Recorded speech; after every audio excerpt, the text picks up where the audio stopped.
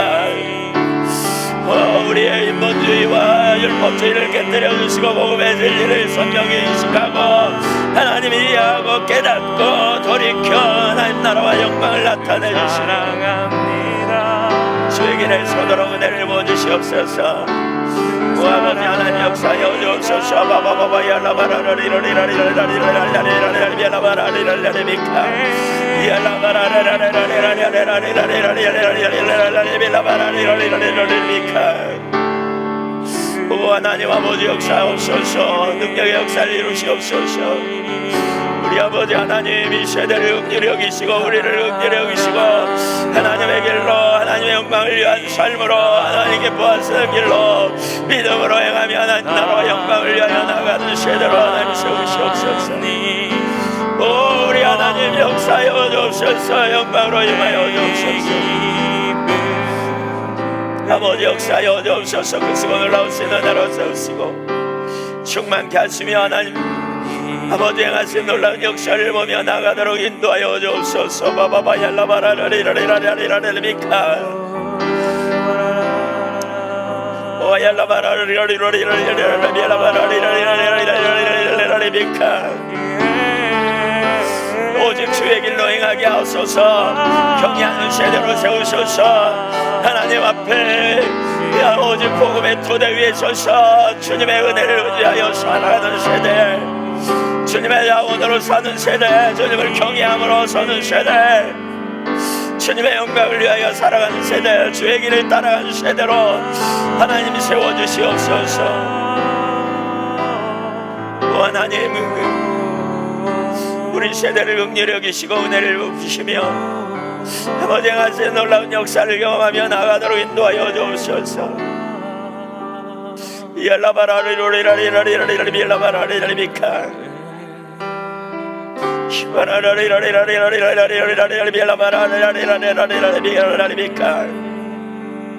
더가한 능력으로 임하시옵소서. 할렐루야. 바바바바 얄라바라리라리라리라리라리라리미카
하나님이 시작하셨습니다. 하나님이 우리를 언약 백성 삼으시고 부르셨고요.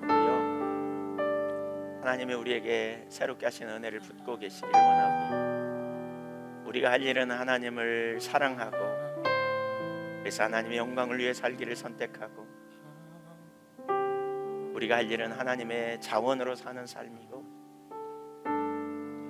그래서 우리가 할 일은 범사에 그를 인정하고 경외함으로 살아가는 것입니다. 주님께 귀를 기울이고 음성을 듣고 주님의 뜻이 아니면 내리고, 내 생각, 내 이론, 내 자아의 소리를 철저하게 거절하고 주님의 음성을 듣고 순종하여 따라가는 것입니다. 하나님의 음성이 여러분에게 그쳤습니까? 인간적인 방법 하지 말고 주님 자신을 구하십시오. 뭐가 문제냐고 물으십시오. 자꾸 뭐가 문제냐고 주님께 묻고 나가십시오. 주님이 여러분을 깨닫게 하시고 가르칠 것입니다.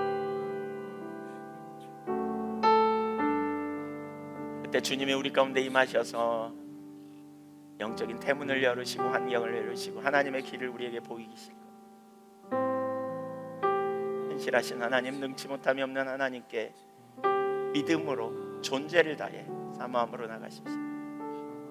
우리 안에 어떤 능력도 없어요. 주님이 오시면 돼요. 십자가 복음의 선자들에게 주시는 유업, 하나님이 그 일을 이루실 거예요.